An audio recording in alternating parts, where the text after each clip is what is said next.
it. Hi, good evening, everyone. Thank you for being a part of the Special Committee on Racial Equity April 2022 meeting. We're calling ourselves to order. It is 7:03, and we have 4 special committee members. So I'm just going to quickly ask for the approval of the March minutes or any edits, changes. Anything along those Motion lines. to approve.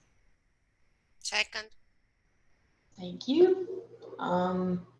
Any abstentions? Any opposition? Wonderful.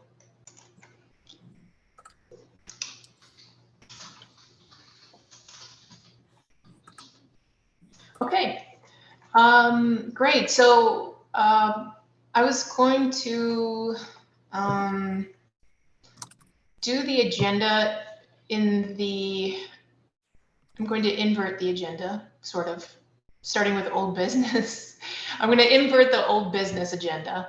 And I thought we could start with the community list. I thought it would be a good way to keep the thread going of what Rabbi Kaplan talked about last week, where we're embracing unity, last month, where we're embracing unity, building a coalition, keeping the work going, sticking with it. And it's interfaith, it's undoing racism, it's working with schools, working with organizations, etc. And thank you to the office team and to Bob Bender, who led the update of the community list. So I was just going to share the current list. And Bob, I'd love your recommendations on if this is a list that we should send out more widely to the community and see if we could get additional input that way, or if we wanted to just give some feedback tonight. Tanya, I apologize. I cannot figure out. You want me to pull it up, or do you have it? I have it, but for some reason I don't have, share screen. It's big green right in front of my face. I fumble with it all Apologies. So Bob, I welcome your feedback. If you'd like to do this differently. But here's the existing list of community-based organizations that we have. Sort of a rundown of baseball league, private schools, nursing homes, health centers, community groups, senior centers, community centers, BIDs, tenant associations, religious institutions, libraries, and parks. Mm-hmm. I'm sure there's much more nuance that we could provide here, but off the top of my head, I do not have a whole host. I did wonder if there were additional bids. I think KRVC, it might be reflected somewhere else. Yeah, I was also wondering about the North Riverdale Merchants Association.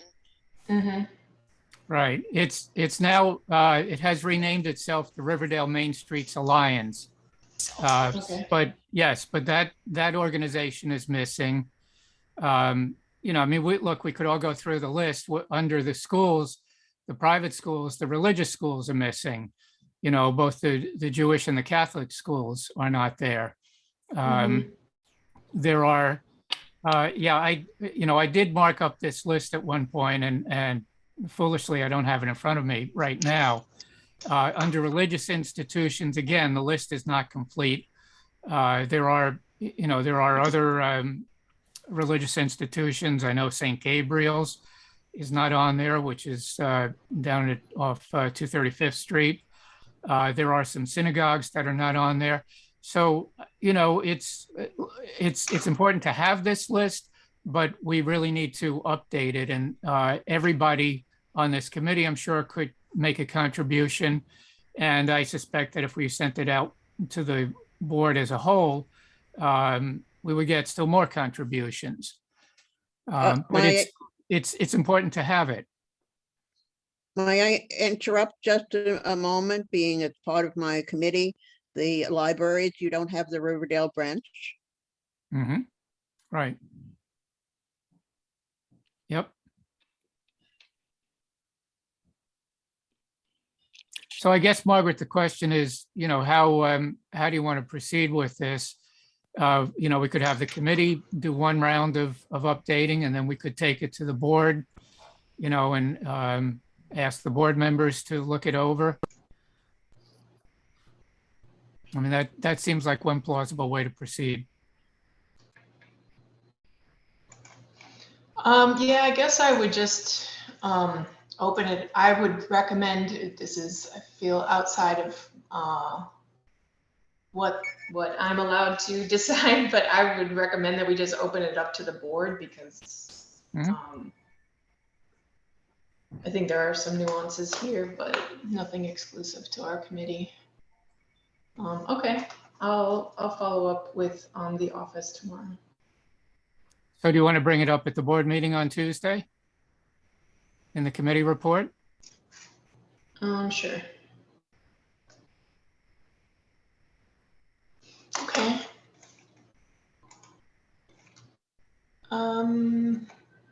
Next, I Hey, wanted Margaret? to share. I'm Yeah. sorry, Margaret. This is Julie. I just had a quick question in regards to the list. Mhm. Is it possible, I don't know if it's possible, the section with updating the list, can we email just that section as a Google Docs and let the board members add whatever they believe may be missing, just so we don't get duplicate recommendations? Sure. I'll make, Tanya, is that something that you can carry back? Absolutely. That's a great Okay, idea. cool. Thank you, Julie. Yeah, we're Thank happy you. to do that.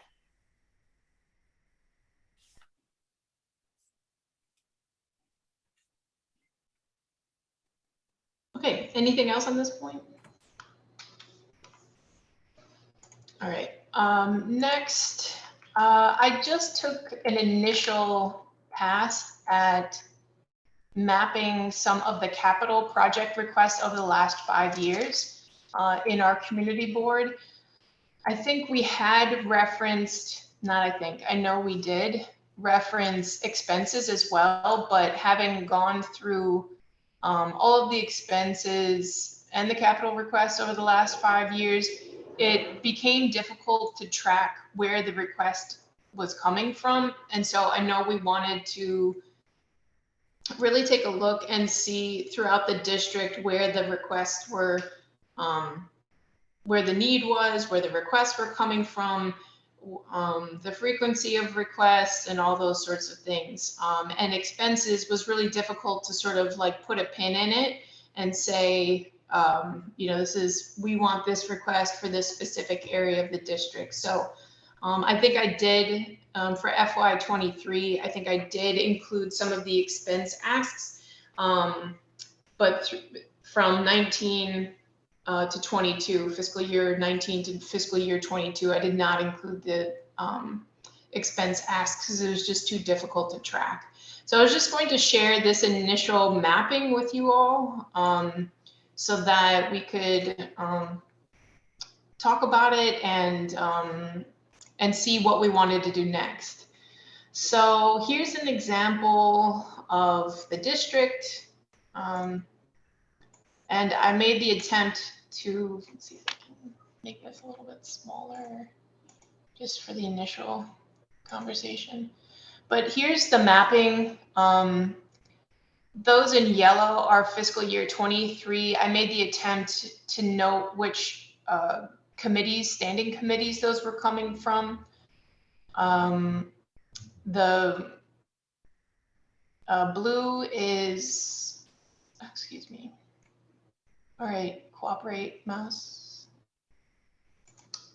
Okay, that's 22. Pink is, let me just do this in the order that it pops up. Pink is FY19. Purple is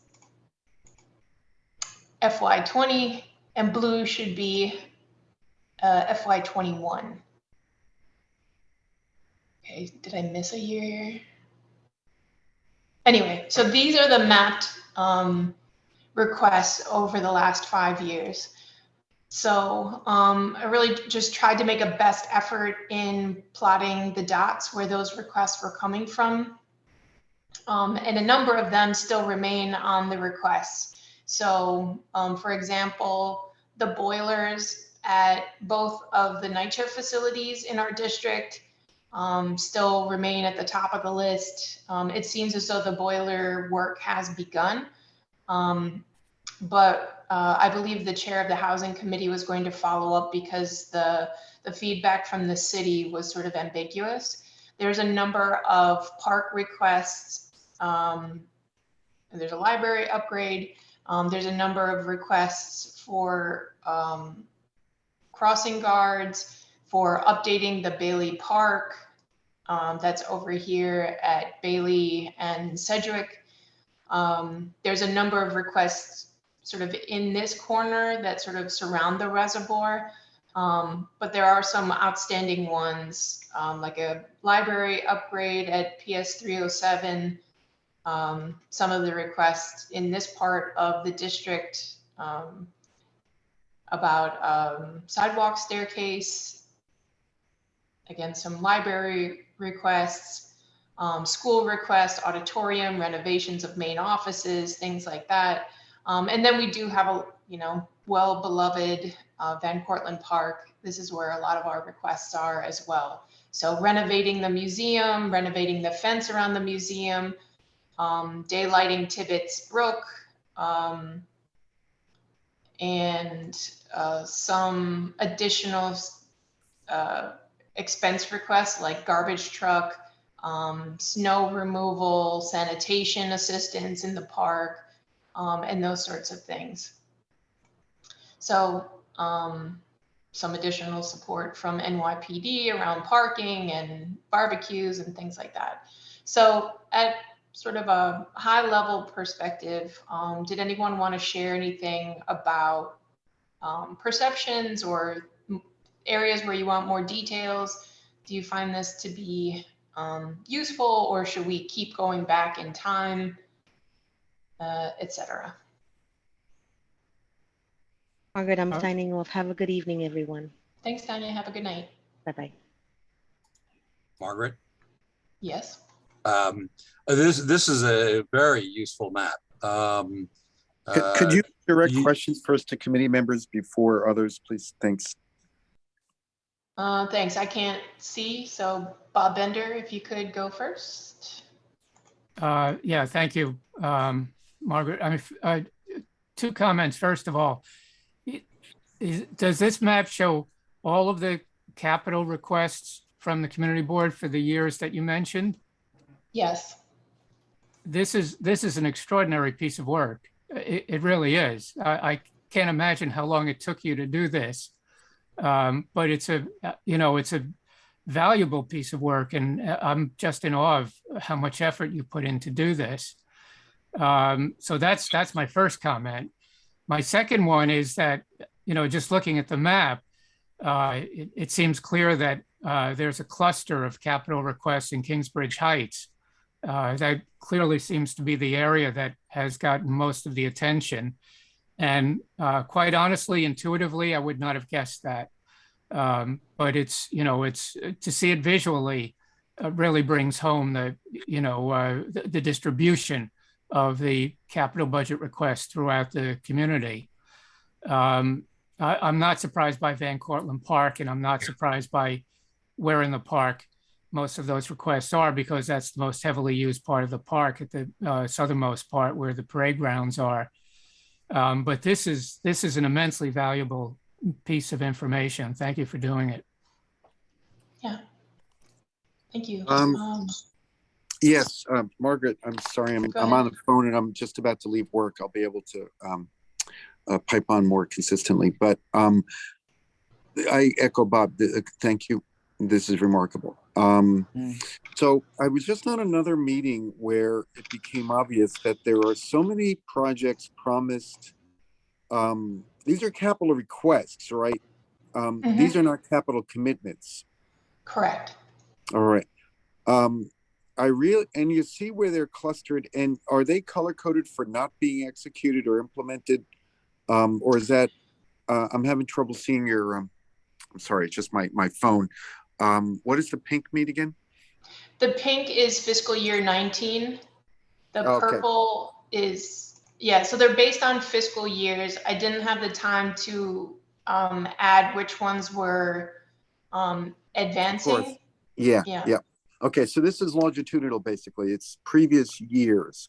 And all right, we've got a great study grid here because what we've got is a cluster of capital projects in potentially poor census districts, environmental justice areas, equity areas. Okay, that's good that we're making those. And I think if we, oh God, what we're going to need to do is figure out what's the status of these, right? Is that the next move? Is that what you propose or what you think? Yeah, I think that's right. Okay. So I just have to say that, yes, we are clustering in areas that need them. That's great. And second, that the city may not be following through, but we will need, that's our job, right, is to point out neglect. So that would be my suggestion for what to do with this next, and I'll definitely help you with that. Great. Yeah, I just wanted to say, apparently, I think there's, you know, so some of these clusters here, and again, I'll share this with the office and with, I just shared a reduced file with committee members very briefly today so that folks would have it at their fingertips if they weren't able to visually see what we're talking about. But a lot of these clusters around NYCHA, and to Bob Fanuzzi's point, you know, the boiler, HVAC issues, concerns around safety and things like that have been on the top of our ask for at least the last 5 years that we can demonstrate. But to Bob's point, like how quickly are they moving? Do we feel as though we're able to apply pressure? Do we know where these projects stand, et cetera, et cetera? So there's that. There's also a lot of requests to invest around the reservoir, you know, such a beautiful space that ENS and the community fought to be sure that we had a full reservoir filled. But there's a lot of requests to invest in Washington's Walk and sort of the aesthetic of the park that surrounds the reservoir. So investing in some of the playgrounds that are at the very south of here was one that was completed, I believe. This was a request I'm sure existed far prior to fiscal year 19, but it does seem as though that was something that was completed. So it would be, that would be the sort of the next phase of this iteration to see what's really been approved, what's moved forward. A lot of these requests, the city responded in just saying like, you know, we'd like to, but we'll try to fit it into our existing services. And Margaret, just so you know, the other ENS investment in the Jerome Park area has been for waste, commercial dumping, a real quality of life issues that the neighbors live with there.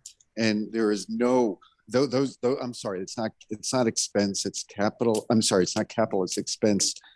But it is one of the most heavily littered areas in our district.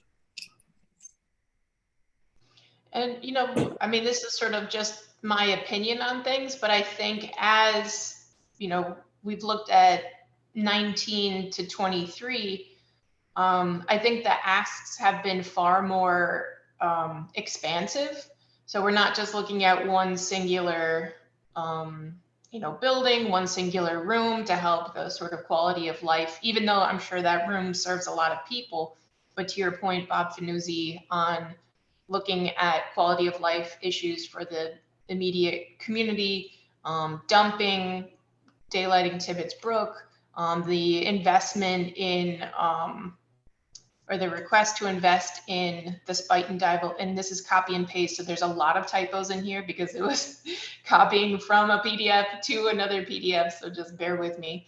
But investing in the Spuyten Duyvil Shorefront Park, investing in the Ewan Park for runoff, and all those sorts of bigger community asks. So, perhaps David, this is something that we want to focus on, that we've asked for a number of these more global asks, if you will, over the last several years that haven't been invested in. And again, this is not my position to speak to it, but maybe we want to just stay focused on a number of asks that haven't moved forward in the last 5 years that we feel are the most pressing. Margaret, I'll just quickly jump in here before I know David wants to say something. Just to say again, super thank you. As they say, a picture, how is it? A picture is like 1,000 words. This is exactly what it is. This is showing that the Community Board 8 had its advocacy in the places that needed it most for a number of years now. So that tells me sort of two things. One, that's many of our asks had to be duplicated, meaning year after year after year, because clearly they were not addressed. And two, that we stayed consistent to the mission, even prior to the existence probably of the SCREC committee, which is a fantastic sort of message to put forward. I want to ask, I guess, the committee permission to, in the process of reviewing, and we will update you quickly with Julie what we discussed, to use this image as an appendix to as a more quantitative appendix to our report, and also a suggestion to put a little legend to address the question that Bob had, basically to say, light blue is fiscal 21, purple fiscal 20, whatever it is. So just to say thank you for you taking the time to put this together. It's absolutely outstanding. Thank you. And I think there's nobody else just with a hands up, but David is. So. Oh, just one more thing. I think that solves my question, because Camila, you solved it. If we just list the years, then it's clear it has not stopped. I mean, it has not been funded. So if we keep asking and it's repeated in color-coded fashion, then that means it has not been addressed. So I think the answer is in the color coding. That's excellent. Thank you. That's done. So this, I guess, if we get a little bit closer, this makes it seem less overwhelming. And sort of so the when you see the colors, piled up on each other, it means that they have not been funded. That's excellent point. Yeah, if we keep asking, it means they're not done. Yeah. Okay. So I'll do a little bit more on this, and then if folks have this, I guess it's Adobe 2020. If folks have that, then I'll share this file so that we can make additional edits. Wow. Okay. Thank you. Thanks. Okay. Ramdot, did you have your hand up? I'm sorry. Yeah, just say thank you for doing this, but I just wanted to mention that David had his hand up. Yes. I don't know if David's question was answered. David, go ahead. Bob, do I have your permission to speak? All right, David. I'm observing Marty's recommendations, and she's the chair. So no funny business, please. Marty sent out an email to this. Okay, very good, very good. Thank you, Bob. What I was going to say was, first of all, having been involved with this for 3 or 4 years, this is quite impressive. I agree with Bob Bender. This is quite impressive and, frankly, quite useful. I think it's quite indicative of what's going on. I just wanted to clarify a point. You said a few times that these are where the requests are coming from, but actually what I think you mean is that these are places where they are going to be applied to, correct? It might come from one entity, but the work, the capital work would be done at those spots. Yes. Okay. All right. Just want to clarify. The work is for those locations. Right. The request is for those locations. That's correct. Right. I thought that's what you meant, but I just wanted to be clear on that. I did want to ask back a step. The community list, it wasn't clear to me what that's for. Are they these entities that we want to get input from, that we want to run results by? I wasn't sure what your intention was there for those community, the community list. Well, one, we have to have an active, updated community list that's reflective of the entire district. So I think that's first and foremost. Second is that we want to be sure that we're reaching out to all of these organizations to be a part of SPRI or to be a part of the community board in some way, shape, or form, so an active participant in meetings, etc. And then to the point that we covered in last month's meeting is really to build a coalition in talking with organizations about racial equity, continuing the work that the community board has been doing for some time and investing in perhaps underinvested areas of our district, making sure that we're talking with every corner of the district, et cetera, et cetera. Anything else that folks would add? Yeah, Margaret, also sometimes the board sends out information to different community groups, depending on the nature of the group and the nature of the information that's being forwarded. And so it's important for them to have a more full list, more accurate list of the different organizations and civic associations and institutions and so forth in the community, so that when the board does outreach, the outreach actually goes to all the different corners of the community. I agree. I think it's a very useful list, and the outreach from the board is important, and the input from those entities to the committee, I think, is important. I would draw a bit of a line there, but I think it's useful in both directions. Thank you.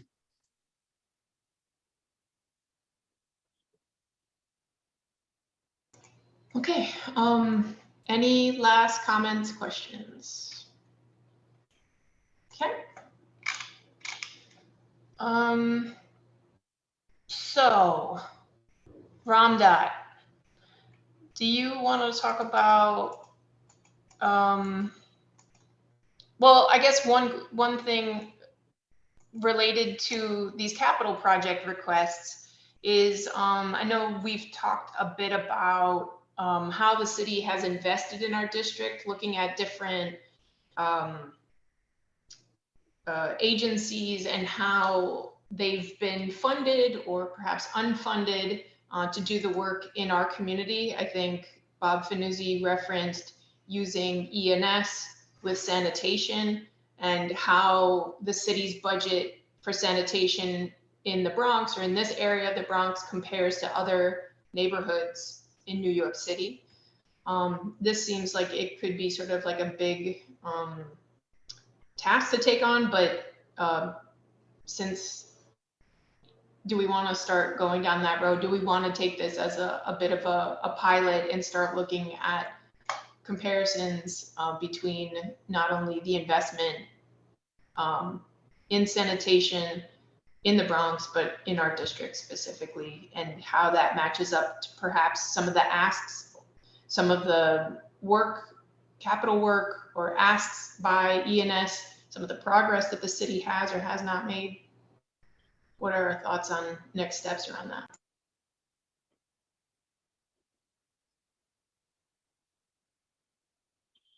Margaret, this is a very interesting idea because it's the ENS, but the sanitation budget is distributed by district, so it's fairly easy to differentiate.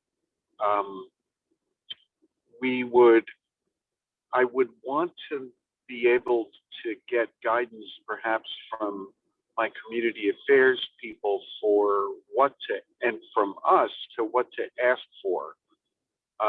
Meaning, do we want head count of uniform sanitation?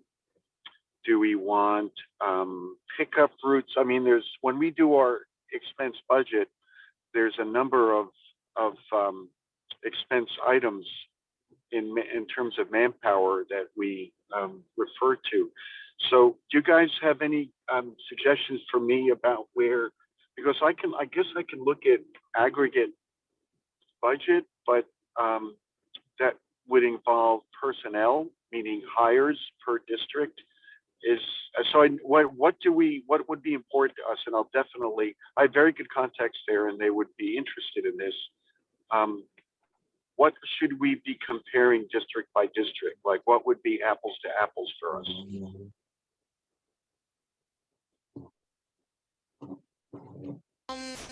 Margaret, if I may jump in on this, I think the idea is very ambitious.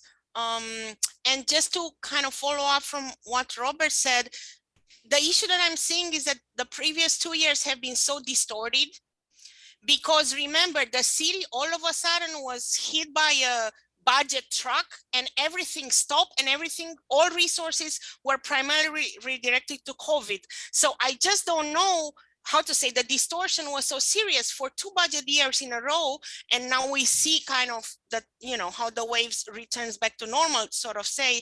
So I just don't know if it's relevant enough for the discourse, sort of say. Again, because everything was so focused on COVID and emergency response and all these things and cuts due to COVID. So just kind of wanted to put this out there. Also, just overall, say in subsequent years, if we pursue this to have sort of a comparison from within the district, we kind of need to define, like, what's the scope for it? Like, are we trying to say, I don't know, that in, Kingsbridge Heights, there are less resources for sanitation than North Riverdale? Or, you know what I'm saying? Kind of towards what are we collecting this? So just to have like a clear vision. Are we collecting it for the report? Like, I don't know, just putting all these thoughts out there.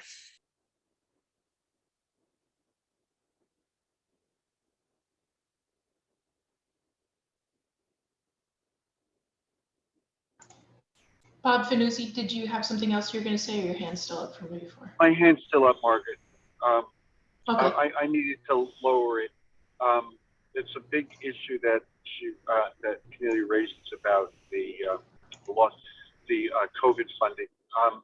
Now, one thing I do know is that we were, David may recall this, when we went to the budget consultation, we in fact we were on the short end of a stick when it came to delivery frequency. When they went in the initial budget cuts before the federal money came in and a lot of it was restored, we were different than others. There were about 5 out of 13 that received less pickups. And I remember this was a big area of dispute that I directed. I was not able to go, but I told Laura or David to report on this, that we were at the short end of the stick there.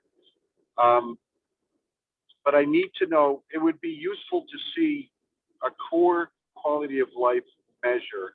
So manual litter patrol, I'm just trying to think through our budget items, what would be a good comparison? Because the whole budget, what I said before is the whole sanitation budget, may not reveal too much. If do anybody have any suggestions, or just otherwise we can move on to another subject. But I would like to focus it a little more.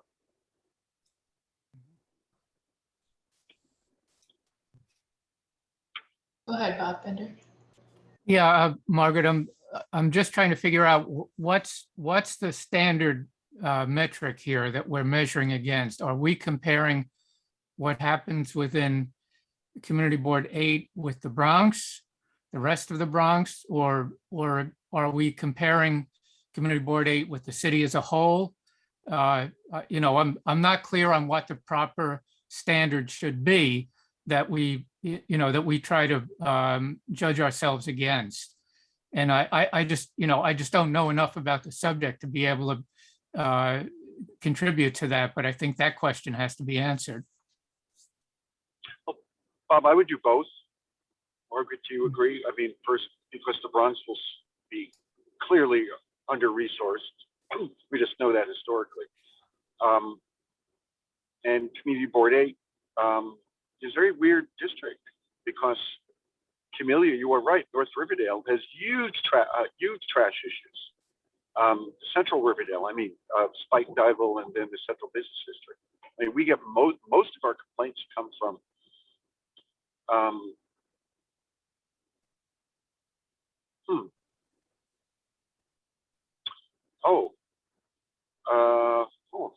trying to, there is something called the Hansen report I get from DEP. I'm trying to find that thing that we can actually compare. There's complaint reports. Why don't I show everybody next meeting a complaint report? Mm. And we would be able to focus by district. I mean, by area within the community district. We've done that in our meetings. We have done that before. Anyway, that's one suggestion about local complaints, which refer to local service, also capacity for engagement. But Bob, to answer your question, I would want to look at both.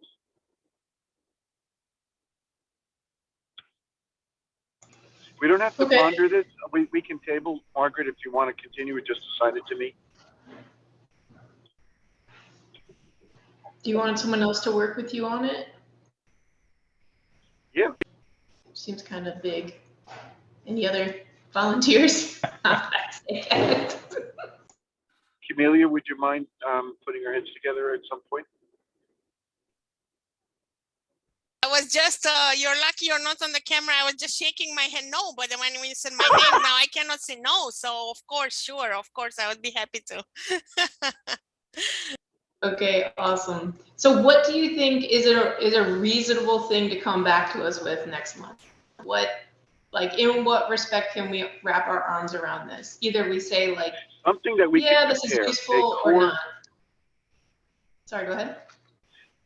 I think you have, please. We're losing you, Bob. Here's what I can do. I can call the community affairs person and ask for a budget code about something that's very particular, like pickups or uniform personnel, and I'll ask her advice about what most directly affects quality of life as measured by their engagement, their reactions from citizens. And then I'll say, okay, give me a budget code, and then track it across the sanitation districts. But I'll ask them. I'll make them. Does that sound all right? But what I want is that apple. I'm looking for the apple that we can measure to other apples.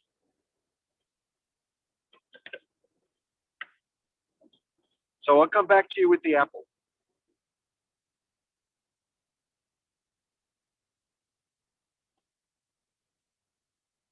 Okay.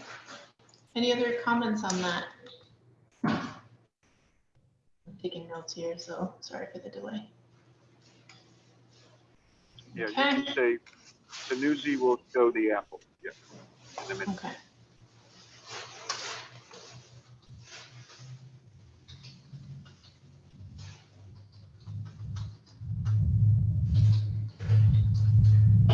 All right.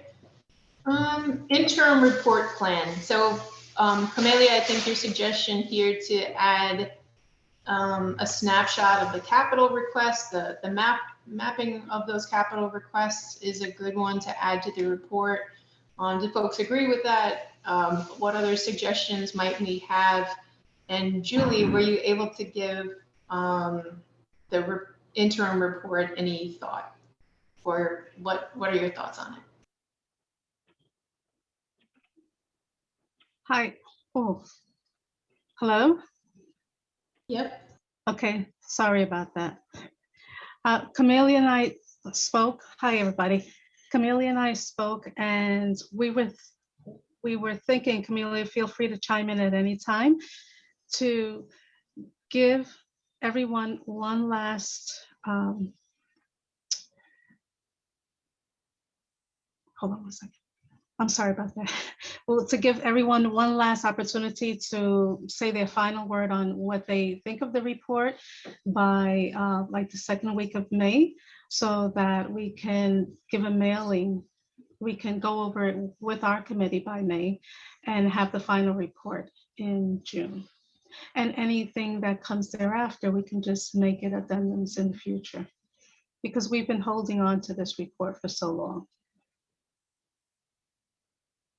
Yeah, I just want to add, and Julie, again, feel free to Mhm. contradict me or have different thoughts, but kind of just to No. tell people more details about what we discuss. I mean, how to say, to an extent, we all discuss as a group that actually this is not like a final it will never be final. It will always be, to an extent, a work in progress. It will always be a piece of work that has some fixed parts and some variable parts that will evolve on a year-by-year basis, and that will reflect sort of where the issue is in our community. So with Julie, basically, we also acknowledging the fact that, I mean, this committee changed chairs, was it 3 times or maybe even 4? Since the initial piece of work was done, we just wanted to give it sort of, to freshen it up a little bit, maybe spice it up as far as presentation, maybe add more quantitative information, some of which is in the resolution that we will discuss shortly. Maybe add pictures just to have it a little bit more alive, and overall just be reflective of where we are at this point in time. And hopefully we made a little plan so that we kind of have something for everyone to consider to be the fiscal 22 report, but also acknowledging that this it will be taken again as a renewed task in next years. So I guess to the extent we can freshen it up a little bit and add more meat to the bones, it doesn't have to be formally approved by the board in any way. I think it's just for the committee to come together and say, here, end of fiscal 22, this is where we are. And end of fiscal 22 could mean June, or could actually mean September, so that we have a little bit over the summer, as you guys I mean, as you advise us to do. So, but this is sort of the preliminary plan. We want it to be sort of realistic in our approach and not kind of over commit.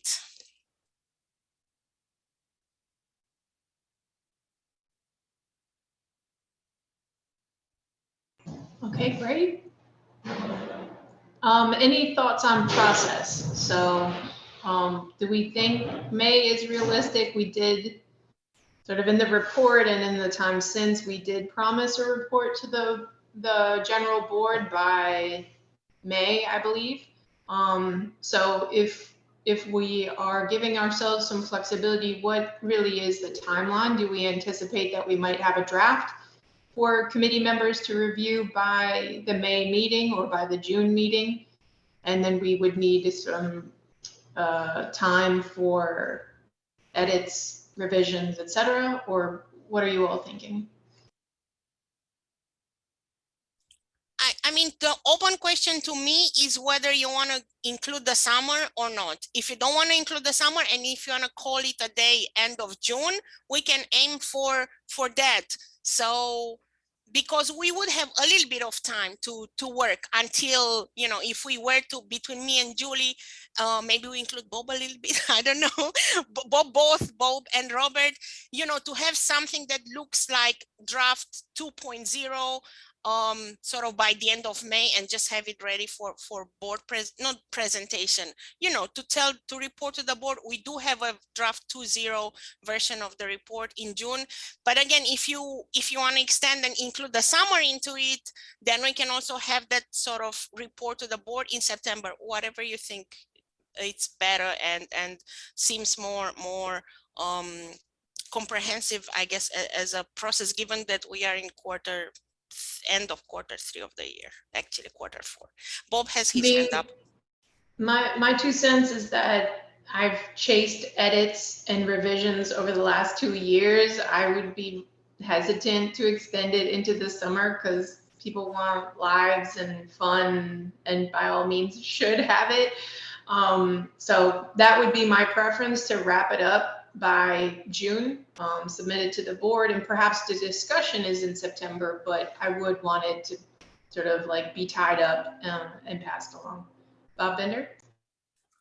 Yeah, I think, you know, the question is, what more do we think we need to do with the report? You know, obviously we discussed tonight adding that wonderful graphic that you came up with, Margaret. But the last time I looked at the report, which was probably 2 months ago, I didn't have anything to add to it. I felt that it was a good report at that point and looked to me as though it did what we set out to do. Now, somebody may have looked at it recently or may want to look at it again, and I'll be glad to look at it again as soon as I can too. But unless we feel there's something missing or something we need to add, truthfully, I don't see why we couldn't have this done by May. But I think sooner is better, and certainly before the summer. I agree 100% on that, Margaret. Julie? I just want to say what I initially said. I think the report, give them one last time, because we do have new people. Let them take a look at it to let them know that by May, the report will be ready. And then they get the report in May, because on all our documents, we advise that we would be giving them something in May. So we give it to them in May and we finalize it in June at our last meeting, because in May, they get the report, and of course, someone may say something, and it's our option if we want to include their edits or not. And then by our June meeting, we could finalize the report and be done with it. And anything else, the next committee, if the committee moves forward for next year, or if it's a standing committee, they can take it and do the addendums in the future.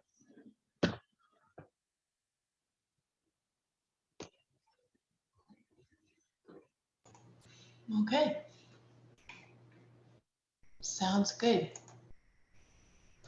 All right, any last comments on the interim report?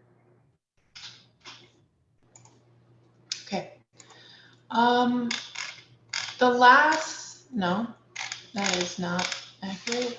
I think that's it for old business. Have I missed anything? Please let me know. Okay. The first item of new business is the resolution that I sent yesterday to the committee. And, this sort of speaks to this speaks to the SCREE report and encouraging sort of a continuous improvement by our elected officials, our borough president, and sort of an affirmation of SCREE's intent that we want our community board to be representative of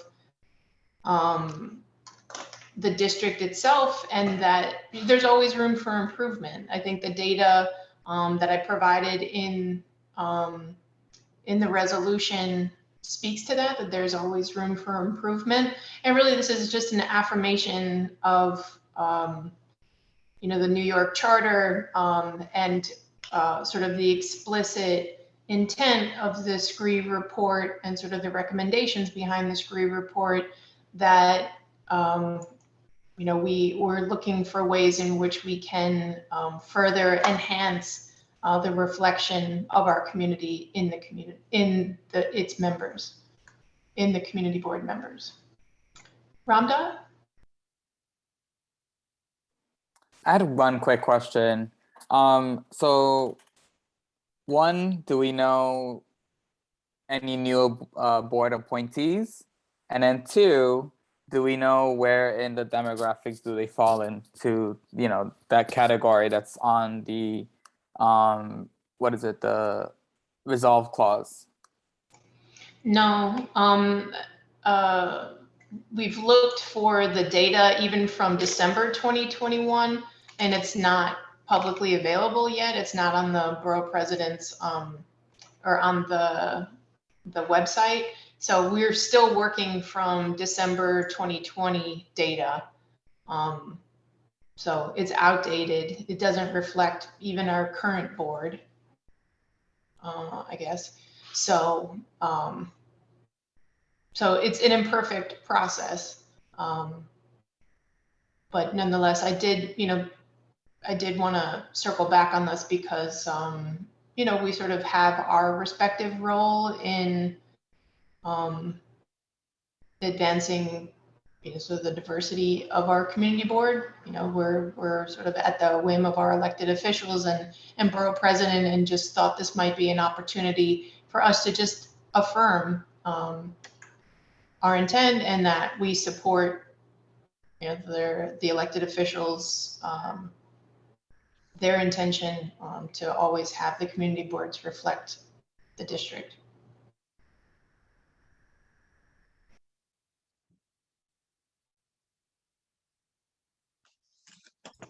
Yeah, Bob? Yeah, I'm fine with a statement of principle from the community board, that our goal, that we do live in a diverse district, as the demographic information you collected shows, and that it has always been the goal of the community board. Well, certainly it is, it is the goal of this committee. And because the community board established this committee, it is our goal to represent the diversity of our community to the best of our ability. We have no control over who is appointed to the board. I mean, that's the decision of the council members and the borough president.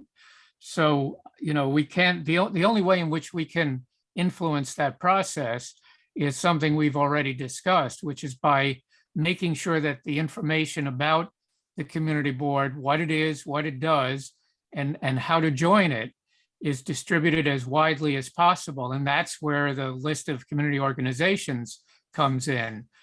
We certainly want to encourage as many people as possible to apply for membership to the community board. But beyond that, it's out of our hands. It's up to the elected representatives. But as I say, as a statement of principle that, we do live in a diverse community, and, we want our community board to be reflective of that diversity.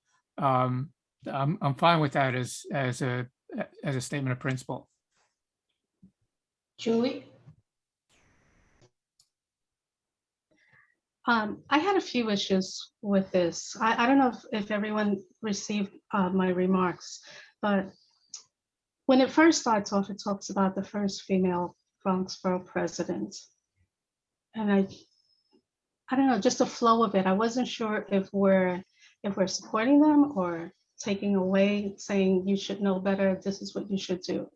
I had issues with that. And then with the following paragraphs with the religion aspects of it. Me personally, I'm just not comfortable in selecting two religions and just throwing it in there with the ethnicities of others. And then as a committee, I know we were formed to give advice and guidance. So what is this resolution doing? Like, how are we guiding or giving advice? Like, we're requesting almost, to me, it was almost demanding. Maybe it was too late when I read it, but to me, it was, I don't know, it just didn't feel friendly. And to me, that's just my position on it. I have to take another look at it because I really haven't, but my initial thought and just a quick read on it, I just wasn't comfortable with it. Yeah, and that's definitely not the intent of it. I think there's no gap between, where SCREE stands, where the charter stands, where the borough president stands. So this is not an attempt to dictate the borough president and elected officials know their responsibilities. This is the intent was to be an affirmation and sort of speak to the opportunity to continuously improve. I think a lot of the data shows that we do have strong representation. I think there's always space for more, but definitely I don't want it to come across as unfriendly. And so we can. But why are we signaling? Yeah. Mm-hmm. Then I don't understand the very first paragraph. How does that relate to the resolution? I don't know, maybe it was just a quick read on my part. If anybody else, like if I can get a sense from anyone else, or was it just me? Sure. I mean, I think we'd say, the same request, even if it were a full slate of white people elected to all those positions. So if you feel like we should strike that entirely, we can certainly do that. It would be, the intent was more of a celebration. So we can certainly wordsmith it. Let's see. I saw Bob Fanuzzi and then Ramdat, and then Camellia. Yeah. Margaret, the findings, as I think I mentioned to the committee, are really interesting and worth discussing. African Americans occupy board seats at a rate of twice that of the population, which is fascinating, whereas Hispanic identifying are underrepresented. And that's what you're doing, is giving us the X-ray that we really needed. I don't know that we've ever done this before. So your table is really eye-opening. And I think Bob talked about why we would do it. You know, what would go in a updated report, this would go in, okay? And I think we should be talking about this and learning from it, and talking about our lack of Spanish-speaking board members, or our ways that we're not reaching certain populations with community board activities. I also think that it would be worth us looking at the way that community board membership applications are actually publicized. There's nothing here that really quantifies what's already happening, and whether we're happy with the way that with board member opportunities are communicated. So you've identified a little bit of a problem here in a very precise way, and that's really on point with what we're here to do. I think what it really need is to work the problem.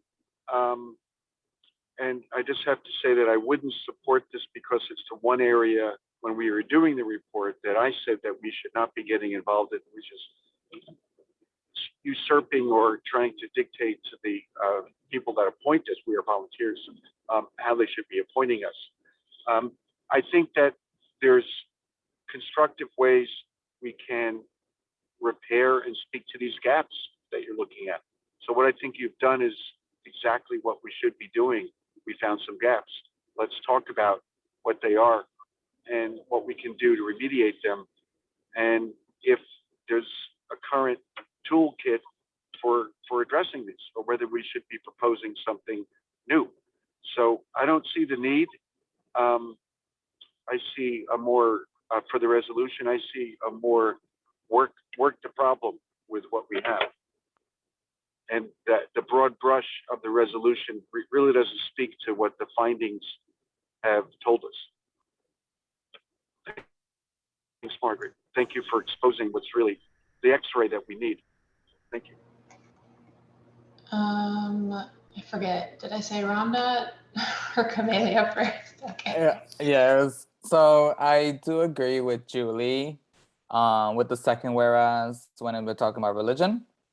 You know, we mention Muslim and that's it.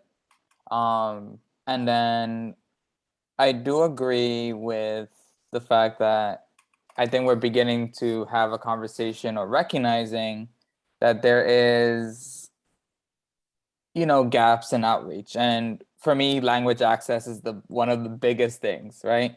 And that's one of the gaps in our committee or our community board is, you know, there's a language access piece that's missing. And I think, you know, for maybe the resolution is not needed and there's some, you know, some not temporary, but some fixes that from the community board perspective that we can implement to be able to, you know, capture maybe or get more Latinos to join the board, right? Or other good demographics as well.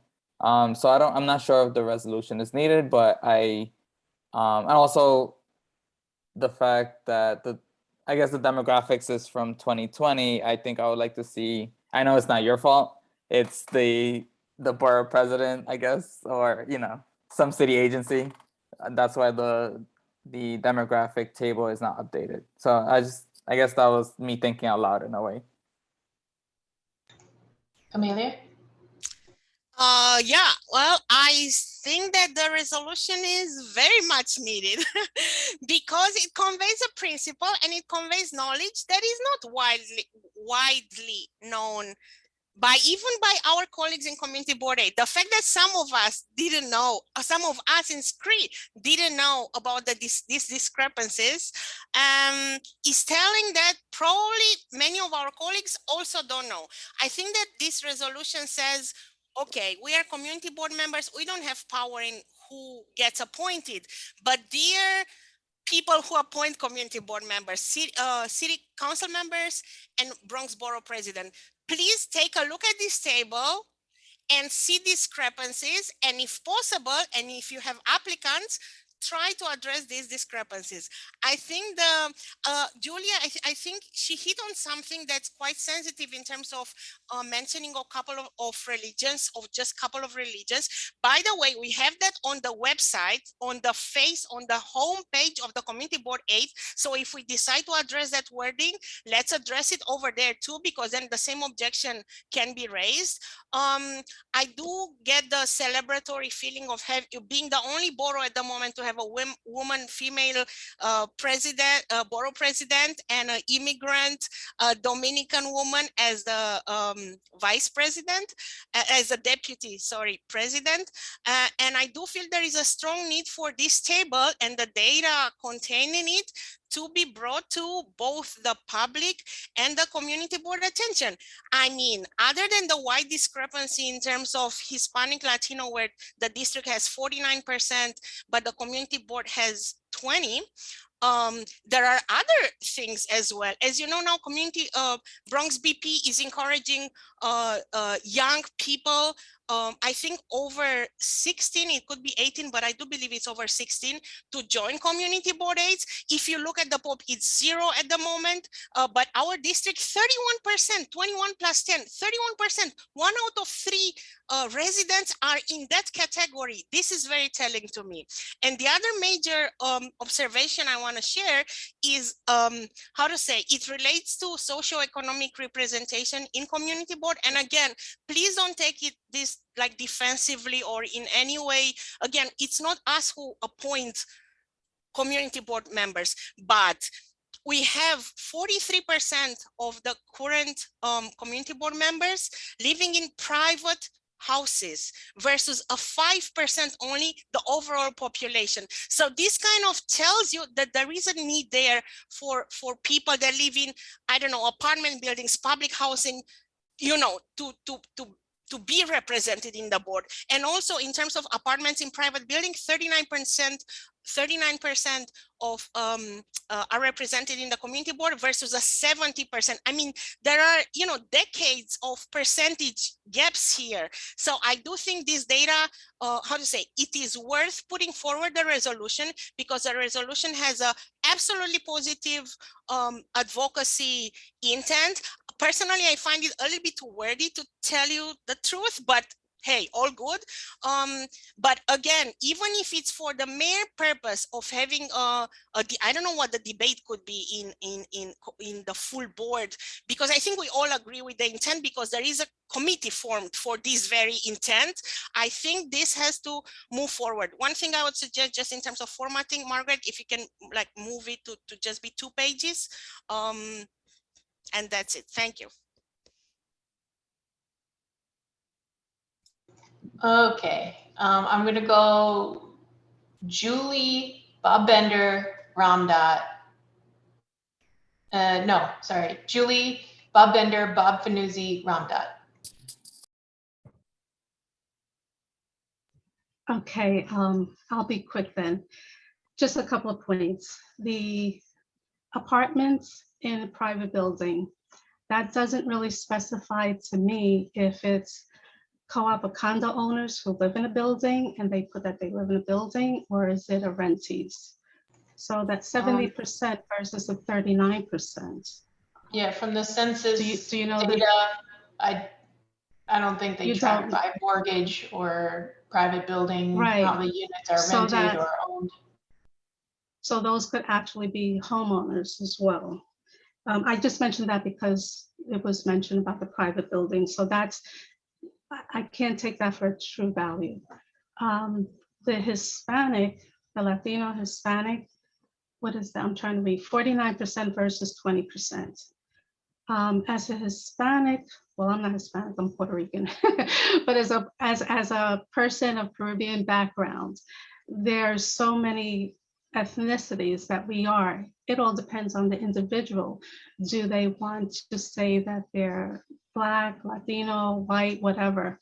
So that percentage could be higher because sometimes you just pick one box, two boxes, three boxes, or whatever. And you don't need to speak Spanish in order to be Hispanic. In the first paragraph, if this ever does move forward, it should be somewhere in there as a celebratory that, you know, to me, that first paragraph, I'm still just not comfortable with it. And also the demographics, it shows, oh, this is what I wanted to say, that when this resolution, if a resolution at some point does move forward, to put that the elected officials continue the work that they have done in closing the gap. Because when I joined the board, I think there were like 5 minorities, if even that, because you could count it on one hand. And through the years, there has been a huge increasement in females, in minorities, depending on where you live. Forget about Kingsbridge, you couldn't even get anybody. So in here, it should say continue, because it seems as if though that they're not doing their job. And it's, to me, just, this is just too negative for me. But there has been an increase through the years.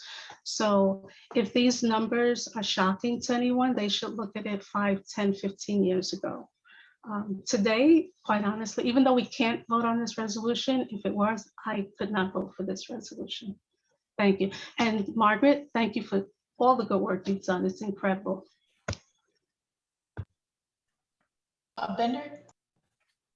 Thank you, Margaret. It seems to me there's certainly one thing here we are all agreed on, which is the valuable demographic information that you provided. And like Julie, I've been on the board for a while, not as long as Julie, but I've seen the board change and become more representative of the community. And, you know, and I'm very happy to see that. You know, that's been a very positive development. The question is what to do with this information. And I at this point, you know, we've all spoken and I've lost track of who said it, but somebody said it belongs in the report. And I agree completely with that. I think that's the right place for it. And that report is going to be disseminated not only to all the board members, but I presume, I urge to all of the elected officials as well. You know, I think that report is a very important document from the community board, and we should make sure that it does get to not only our local elected officials, but the borough president. So I still feel that making this a resolution is the wrong approach, because it still seems to me we're advising the people who appoint us, and it's just the wrong process. But putting it in the report from the committee, I think, is exactly the right solution. 2 other things, and I'll be as brief as I can. We did have once, and I'm not sure twice, somebody high school age on the community board, and the attendance from people that age is not good.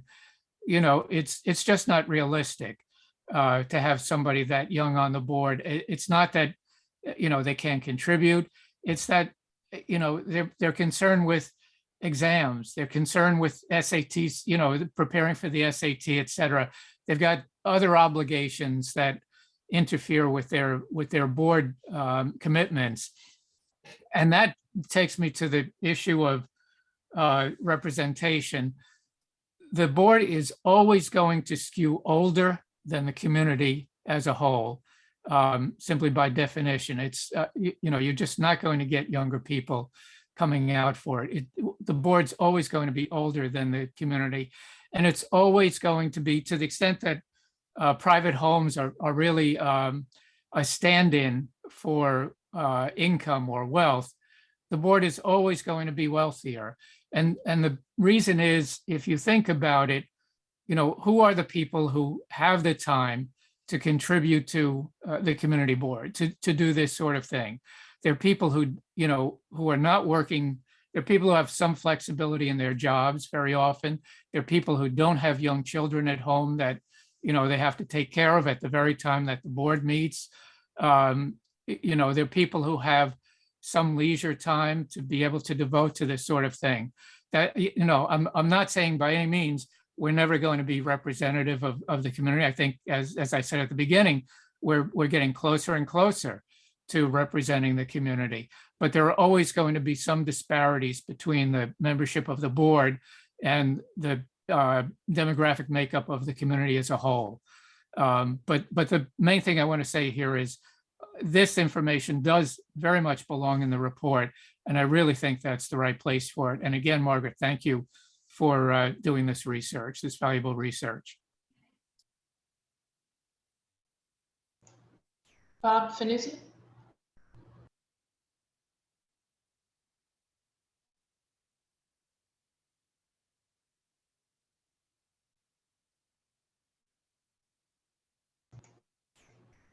Maybe Bob's out of pocket.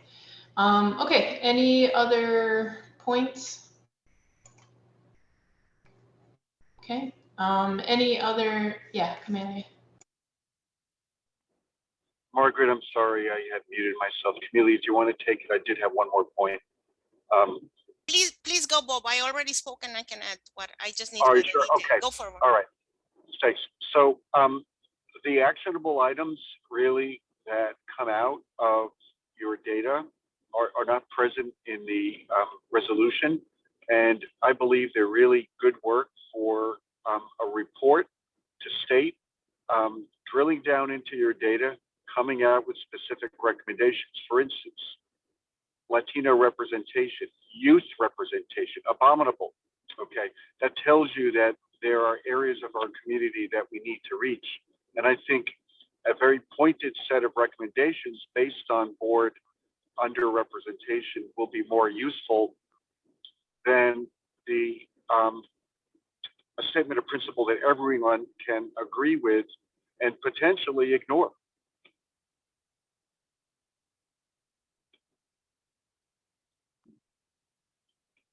That's it. Thank you.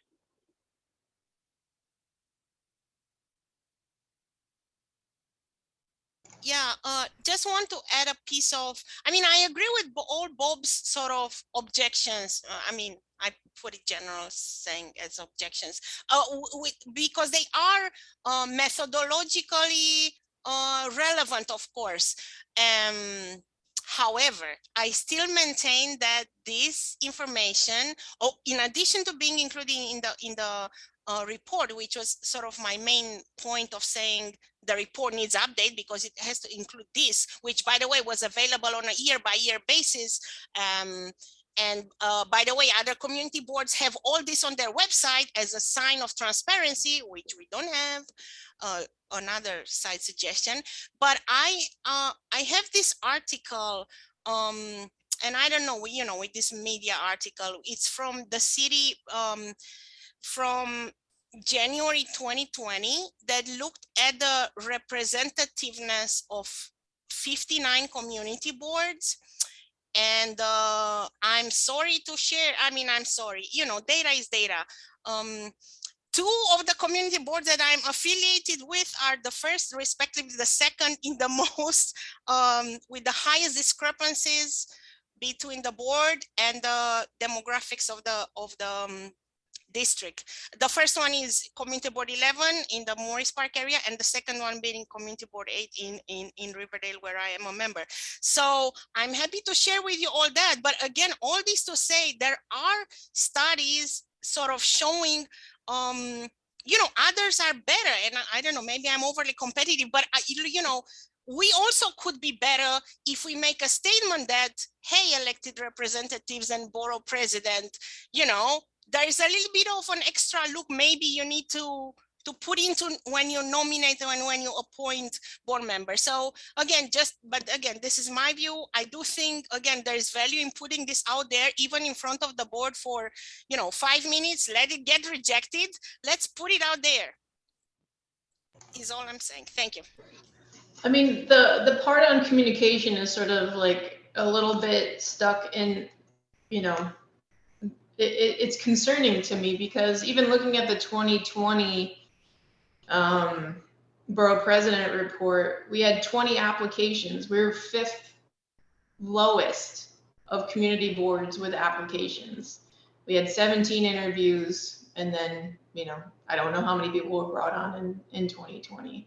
So Laura did say that we had a record number of calls. I don't have any information from the borough president's office on 2021 or obviously the current applications, but you know, for a community that has access to information, multiple outlets, social media, access to internet, all that kind of stuff, you know, for us to be in the bottom of community boards of applications, and maybe there's just not enough turnover at our community board. I don't know what the answer is, but it is something that requires more curiosity.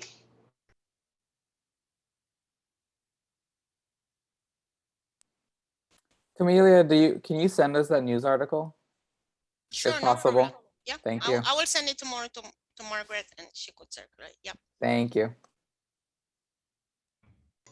Okay, Bob Fanuzzi and then Bob Bender.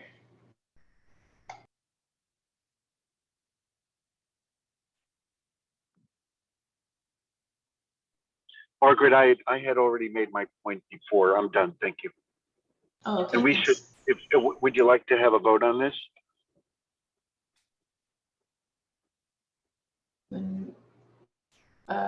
I don't know that we're even far enough along. It seems like there's not enough even agreement on some of the statements. A lot of it would have to be pulled apart, and it seems like it's not necessarily something that the committee wants to advance anyway. So I don't think we have much to vote on. That's my opinion, but happy to hear from others. I'd like to move that we move this to the next and have steps to take to respond to this. And I'm not ruling out a vote as a resolution, but other things that we can also do. This is not going to end, Margaret. I just need to tell you, because this is the work of the board of this committee. So can we bring this back and study and have everybody have a response that they think we can make to these findings, because that's really what you've done here. Got our attention. I mean, it's great information, some questionable to me, but in regards to voting, wouldn't it have had to be put on the agenda for discussion and then vote in order for at least the public to also be aware? Who's a politarian here? Like it wasn't on the agenda. There wasn't notice given, and That is true. yeah, so we can't even vote on it even if you wanted to, but at least you gave us a good framework on many good items to work with. I mean, you gave us a whole lot. Bob Bender? Yeah, I agree with what Julie just said. I mean, this has been a very good discussion we're having, and we should continue this discussion. You know, we really should continue this, I think, to the next meeting and figure out the best way forward. What you just said before, Margaret, about you know, the number, was it the number of applications? I believe you said that from this board vis-a-vis the other boards, and that we're, you know, down near the bottom. Again, that's something I didn't know. That's valuable information, and it's disturbing information. And to me, again, it tells me not that, you know, the BP or the electeds need to do something, but that we all need to do something. You know, the board itself, our outreach is just not sufficiently effective. If, you know, if we're finding ourselves in the bottom 10th of the community boards citywide in terms of applications. So, you know, again, I think like the demographics, I think the most important thing we need to do here is report on this and educate the community board as a whole. And, you know, the community board as a whole needs to figure out, how do we remedy these problems? So, you know, so this has been very valuable, but yeah, it would be a mistake to try to take action tonight. We really should continue this discussion and, you know, be prepared at the next meeting to determine the way in which we want to proceed. But thank you.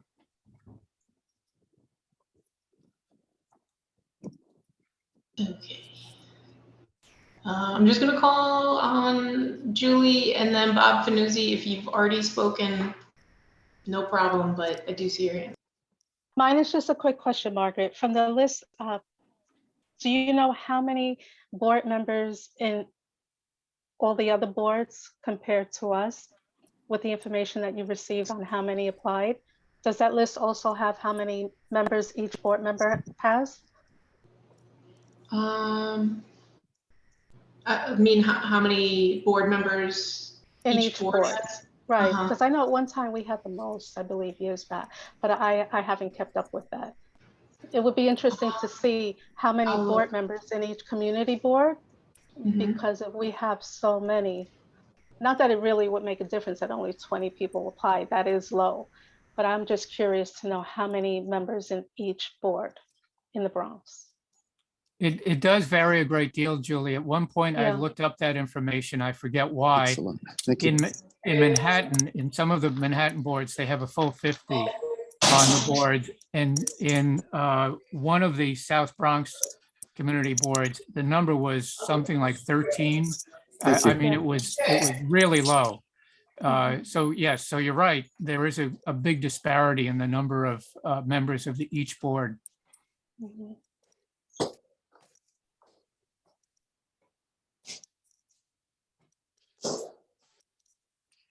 Okay, any last, Bob Finuzzi took his hand down. Any last comments here?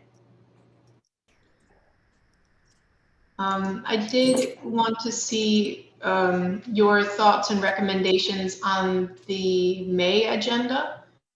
Do we want to protect some time to talk more on the potentially a draft or some of these actionable steps? Do we want to invite a guest back again?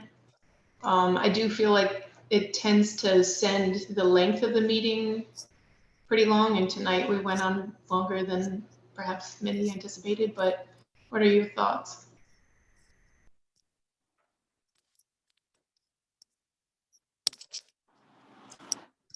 I think definitely a continued conversation on what you started, definitely. Okay, so we'll try to make some progress on the apple, like Bob Finuzzi calls it. I will clean up the mapping, and I'll try to add some more years if possible, so that we can, to Camelia's and Bob Finuzzi's point, try to understand like either what's dropped off. I'll try to see if like there just wasn't a repeat, and maybe that's an area for inquiry to see like if it was completed or if we just said like this is not a priority for us anymore. And then we'll talk about the interim report. Bob Finuzzi and then Bob. Yeah, and then Margaret, your table, your findings that you presented. I think we all should be bringing a response to that.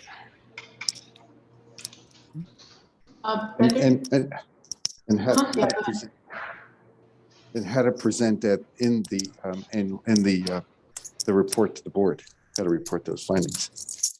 Okay. Thank you.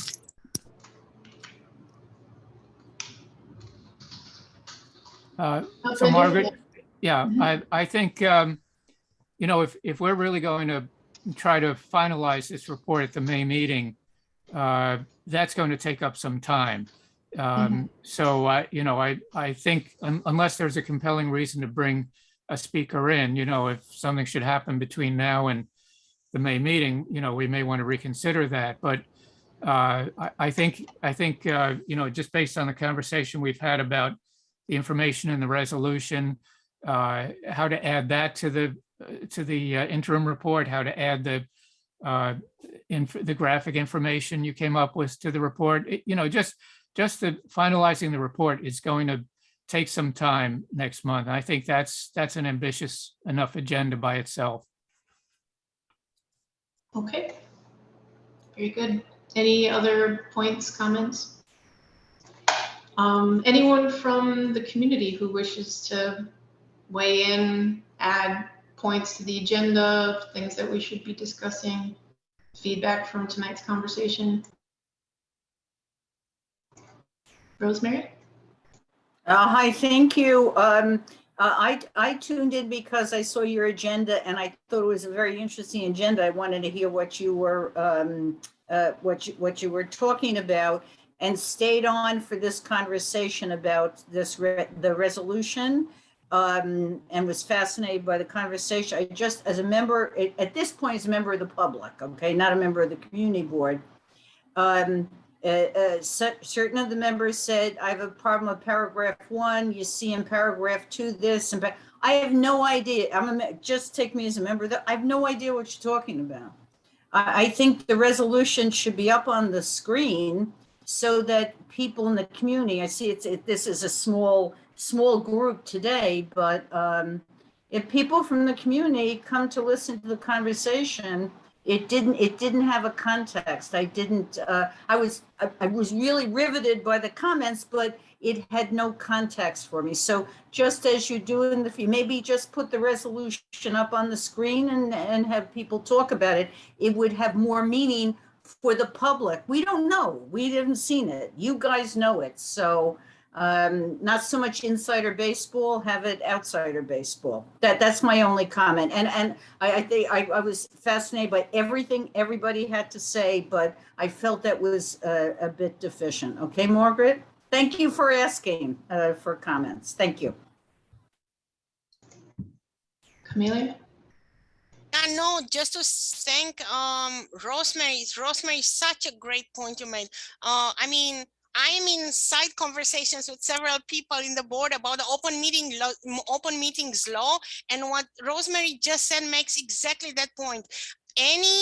We are a committee. Any resolution we intend to discuss should be published on the website 24 hours prior, so that, as Rosemary pointed out, if I'm a regular, member of the public that is interested in the topic and goes there, then I click there and I see what we are talking about. I mean, this is the very reason for the open meetings laws. And I mean, I will become really, the annoying board member that will start speaking about open meetings law, because we have this problem in the full board often that the understanding on open meetings law is that, the district manager sends out in attachment to her emails, but it's not about the distribution list of the community of the district manager. The law is very specific. It says on the website 24 hours in advance. So and point that Julie also actually made that, is this on the agenda? No, it isn't.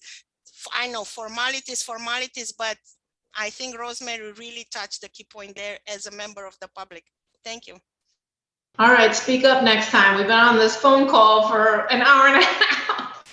If you didn't think we should have discussed it, if you wanted me to show it, just speak up, because I know there's no shortage of opinions here. Julie.